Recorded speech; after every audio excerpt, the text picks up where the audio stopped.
Lembaga Indikator Politik Indonesia merilis hasil survei elektabilitas calon presiden yang menempatkan Gubernur Jawa Tengah Ganjar Pranowo sebagai yang teratas dengan keterpilihan sebesar 16,2%. Sedangkan di urutan kedua, Gubernur DKI Jakarta, Anies Baswedan menyalip Prabowo Subianto dengan keterpilihan 15%. Sementara itu, elektabilitas Prabowo nyungsep di urutan ketiga dan mengalami penurunan elektabilitas hingga 10%. Pengamat politik Universitas Paramadina, Ahmad Khoirul Umam mengatakan, jebloknya elektabilitas Prabowo Subianto adalah peringatan keras bagi Partai Gerindra. Menurut Umam, anjloknya minat publik memilih Menteri Pertahanan itu dipicu oleh ketidakmampuan Prabowo dan Gerindra memberikan kontribusi nyata dalam kerja pemerintahan Joko Widodo.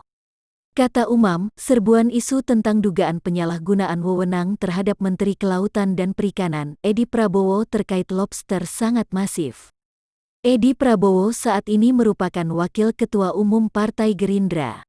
Kemungkinan hal ini dipicu oleh ketidakmampuan Prabowo dan Gerindra menunjukkan kontribusi nyata dan efektivitas peran mereka di dalam pemerintahan, demikian analisa Direktur Paramadina Public Policy Institute itu kepada kantor berita politik RMOL, Selasa tanggal 21 Juli.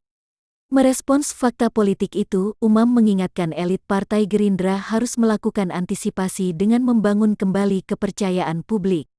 Jika tidak diantisipasi, maka Gerindra berpotensi mendapatkan sanksi politik dengan hilangnya basis pemilih loyal. Gerindra berpotensi menjadi bubble party, yakni saat sentimen kepercayaan publiknya melemah, elektabilitas partainya akan mengempis hingga tinggal captive marketnya saja, basis swing voter yang dinikmatinya berpotensi mengalami defisit elektoral, demikian kata Umam. Diketahui, Direktur Eksekutif Indikator Politik Indonesia, Burhanuddin Muhtadi dalam pemaparan hasil surveinya mengatakan elektabilitas Ganjar berada di angka 16,2%. Angka itu naik dari 11,8% di bulan Mei tahun 2020. Sementara itu, pada posisi kedua ada Anies Baswedan dengan elektabilitas sebesar 15%. Angka itu pun naik dari 10,4% di bulan Mei tahun 2020. Selanjutnya di posisi ketiga, ada nama Ketua Umum Partai Gerindra Prabowo Subianto. Elektabilitas Prabowo justru turun menjadi 13,5% dari 14,1% di bulan Mei tahun 2020.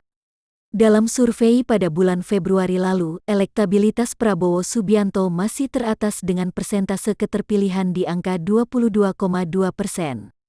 Kemudian survei bulan Mei, keterpilihan terhadap mantan calon presiden tahun 2019 lalu itu menurun di angka 14,1%.